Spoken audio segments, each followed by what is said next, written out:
In 1887, Jacob Rieger and Company was founded in Kansas City. One of the nation's largest whiskey producers, the company would blossom until 1919, when Prohibition would bring a halt to production. Prohibition starts, kills the distillery, and then 2 years later the trademark actually expired for the distillery and it just sat empty in the U.S. Patent and Trademark Office. 96 years later, Rieger and Company namesake Andy Rieger, Ryan Mabey from the Rieger Hotel and Exchange restaurant, and their new head distiller Nathan Perry are relaunching J. Rieger and Company. Their first product, Kansas City whiskey. For our whiskey, we'll start with a fermented mash, or commonly known as beer, and it will be distilled, and we'll be basically distilling the alcohol out of it as it travels up a column similar to this and turning it back into what's referred to as new make whiskey. A new whiskey that still utilizes a few old pre-prohibition tricks.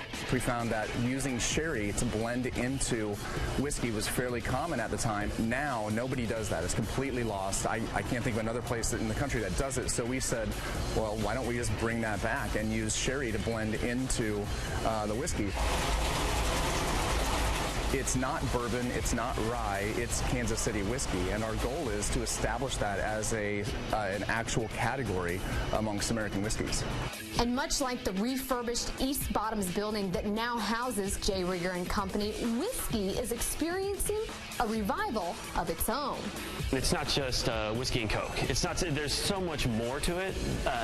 So you can make a cocktail, and you can experiment. You can do a lot of things. And so the fact that whiskey is a lot more open to experimentation as far as mixing with things, that's something people are attracted to. You can appreciate it just like you can appreciate craft beer or fine wines. There's a broad range of styles and flavors, and that come from all over the world, and it's just really a beautiful category of spirit that has a lot of flavor and a lot of versatility, whether you want to drink it neat or on the rocks, or use it in really elaborate cocktails. But if elaborate cocktails aren't really your thing, rest assured this Kansas City whiskey still boasts all the traditional qualities.